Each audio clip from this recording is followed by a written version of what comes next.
तकरीबन 5 से 6 माह गुजर गए हैं कि अपनी बेटी की राह देख रहे घरों सपारा पढ़न गई, वापस लौट के नहीं आई।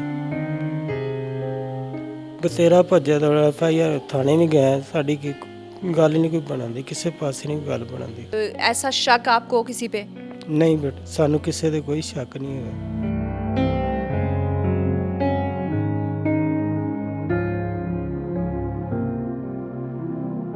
शिमला पहाड़ी ਦੇ ਕੋਲ ਇੱਕ ਕੁੜੀ ਬਹਿੰਦੀ, ਉਹਦੇ ਕੋਲ ਹੀ ਗਿਆ ਸੀ। ਉਹ ਇਹਨਾਂ ਨੂੰ ਕਿਹਾ, ਉਹਨੇ ਕੁੜੀ ਨੇ, ਭਲਾ ਉਹਦਾ ਵਿਚਾਰੀ ਦਾ ਨੇ ਸਾਡਾ ਬੜਾ ਸਾਥ ਦਿੱਤਾ ਹੈ, ਲੇਕਿਨ ਸਾਨੂੰ ਅੱਗੋਂ ਕੁਛ ਨਹੀਂ ਲੱਭਦਾ। ਸਰਕਾਰ ਮੇਰੇ ਹੱਥ ਜੋੜ ਕੇ ਦੁਆ ਹੋਈ ਹੈ, ਤੁਹਾਡੇ ਅੱਗੇ ਮਿਹਨਤ ਹੈ ਕਿ ਸਾਨੂੰ ਕੋਈ ਕਿਸੇ ਤੇ ਕੋਈ ਸ਼ੱਕ ਨਹੀਂ, ਸਾਡੀ ਧੀ ਸਾਨੂੰ ਵਾਪਸ ਮਿਲ ਜਾਏ। ਅੱਲਾਹ ਤੁਹਾਨੂੰ ਬਹੁਤ ਜ਼ਿਆਦਾ ਦੇਵੇ। अस्सलामुअलैकुम जी, मैं हूँ रूबा अरूज और आप लोग देख रहे हैं लेडी क्राइम रिपोर्टर। नाज़रीन, इस वक्त जो बुज़ुर्ग शख्स मेरे साथ मौजूद हैं ये लाहौर के इलाके रशीदपुरा के रहायशी हैं और इस वक्त तकरीबन 5 से 6 माह गुजर गए हैं कि अपनी बेटी की राह देख रहे हैं, जो कि अचानक एक दिन सिपारा पढ़ने जाती है और फिर वापस नहीं आती। पुलिस में रिपोर्ट दर्ज कराते हैं, रिश्तेदारों के घर खंगालते हैं और अहले इलाका को जो है वो पूछते हैं, लेकिन इनकी बेटी है कि वापस नहीं आई। 5 से 6 माह गुजर चुके, अभी तक कोई सुराग नहीं मिल सका। हरबंसपुरा थाने में इनकी FIR दर्ज है। मजीद कहानी इन्हीं से जान लेते हैं कि आखिर बच्ची दिन दिहाड़े कहाँ गायब हो गई। अस्सलाम वालेकुम। वालेकुम सलाम। सगीर साहब, ये बताइएगा, आपने FIR दर्ज कराई हुई है, 5 से 6 माह हो गए हैं।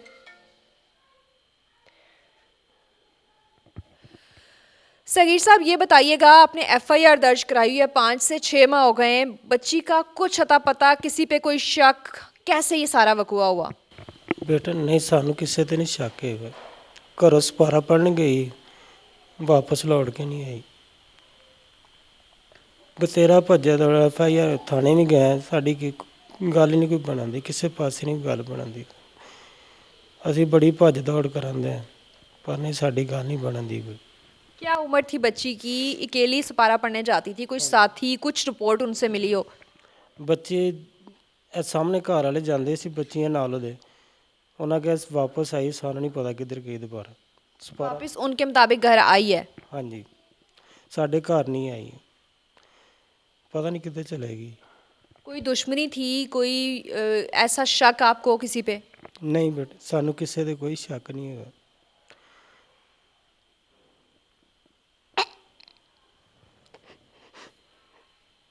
पुलिस क्या कहती है?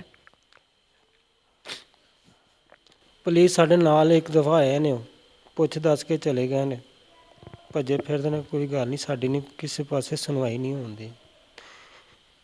रिश्तेदारां दे भी गए, उत्तों जलील हो के आ जाने सारे। अच्छा, क्या वजह है? ये कहीं ये भी तो नहीं फेस करना पड़ रहा कि बच्ची 13-14 साल की है, तो इसलिए भी ज़्यादा कोई सीरियस नहीं ले रहा कि शायद अपनी मर्जी से कहीं गई है?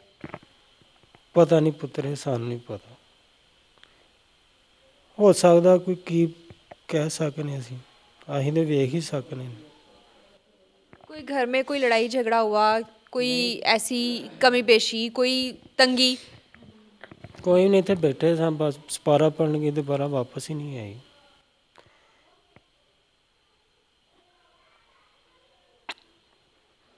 अच्छा, अभी जो क्या केस का स्टेटस है, पुलिस क्या कहती है? 12 ਮਹੀਨੇ ਉਹਨਾਂ ਫੋਨ ਕੀਤਾ ਸੀ ਮੈਨੂੰ, ਤੇ ਕਹਿੰਦੇ ਸੀ ASI ਸਾਹਿਬ ਨੇ ਫੋਨ ਕੀਤਾ ਸੀ, ਕਹਿੰਦੇ ਸੀ ਕਿ ਤਾਂ ਕੋਈ ਬੱਚੀ ਦਾ ਪਤਾ ਸੁਰ ਲੱਗਾ। ਮੈਂ ਕਿਹਾ ਜੀ ਨਹੀਂ। ਉਹ ਕਹਿਣ ਲੱਗੇ ਸੀ ਦੁਬਾਰਾ ਨਵੇਂ ਸਿਰੇ ਫੇਰ ਤੁਹਾਡਾ ਕੇਸ ਕੀਤਾ ਅੰਦਰਾਜ, ਤੇ ਤੁਹਾਨੂੰ ਦੱਸਣੇ, ਮਿਲਣੇ, ਤੁਹਾਨੂੰ ਬੁਲਾਵਾਂਗੇ, ਤੇ ਕੋਈ ਗੱਲ ਨਹੀਂ ਸਾਡੀ। अच्छा, आप बता रहे थे कि आपस में भी रिश्तेदार भी एक दूसरे पे ही शक कर रहे हैं, जिसकी वजह से बच्ची का केस कोई सीरियस ही नहीं ले रहा। ਪੁਲਿਸ ਵਾਲਿਆਂ ਨੂੰ ਕਿਹਾ ਸੀ, ਉਹਨਾਂ ਨੇ ਪਰਚਾ ਦੇ ਦਿੱਤਾ, ਤੇ ਦੁਬਾਰਾ ਜਾਈਦਾ SP ਸਾਹਿਬ ਕੋਲ, SP ਸਾਹਿਬ ਕੋਲ ਵੀ ਗਿਆ, IG ਆਪਣਾ ਸ਼ਿਮਲਾ ਪਹਾੜੀ ਦੇ ਕੋਲ ਇੱਕ ਕੁੜੀ ਬਹਿੰਦੀ, ਉਹਦੇ ਕੋਲ ਵੀ ਗਿਆ ਸੀ।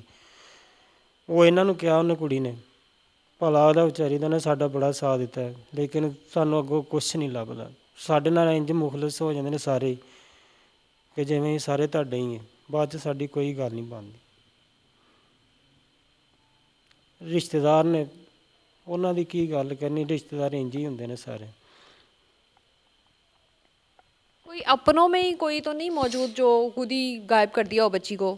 ਨਹੀਂ ਬੇਟਾ ਸਾਨੂੰ ਨਹੀਂ ਇਹੋ ਜਿਹੀ ਕੋਈ ਗੱਲ ਨਹੀਂ ਹੈਗੀ। ਸਾਡੇ ਤੇ ਘਰ ਤੇ ਕਦੀ ਚਿੜੀ ਨੇ ਪਰ ਨਹੀਂ ਸੀ ਮਾਰਿਆ ਤੇ ਇਹ ਤੇ ਫੇਰ ਏਡੀ ਵੱਡੀ ਕੁੜੀ ਸੀ। हौसला करें, इंशाल्लाह अल्लाह ताला ने चाहा तो आपकी बेटी मिल जाएगी। बताएं कि अगर किसी पे कोई ज़रा सा भी शक है तो आप अपील कर सकते हैं। आपको आईजी पंजाब भी देख रहे हैं, आपको सीएम पंजाब तक भी आपका पैगाम जा सकता है। ਸਰਕਾਰ ਮੇਰੇ ਹੱਥ ਜੋੜ ਕੇ ਦੁਆ ਹੋਈ ਤੁਹਾਡੇ ਅੱਗੇ ਮਿਹਨਤ ਹੈ ਕਿ ਸਾਨੂੰ ਕੋਈ ਕਿਸੇ ਤੇ ਕੋਈ ਸ਼ੱਕ ਨਹੀਂ, ਸਾਡੀ ਧੀ ਸਾਨੂੰ ਵਾਪਸ ਮਿਲ ਜਾਏ। ਅੱਲਾਹ ਤੁਹਾਨੂੰ ਬਹੁਤ ਜ਼ਿਆਦਾ ਦੇਵੇ। जी बिल्कुल, ये हरबंसपुरा में इनकी एफआईआर दर्ज है और इस तरह के बहुत से आप केसेस देख रहे होंगे। ज़्यादातर जो नौजवान या फिर कम उम्र भी लड़कियों के अगवा होते हैं, उसमें सिर्फ इस वजह से उस केस को प्रोसीड नहीं किया जाता क्योंकि ये शक किया जाता है कि शायद बच्ची अपनी मर्ज़ी से घर छोड़ के गई है।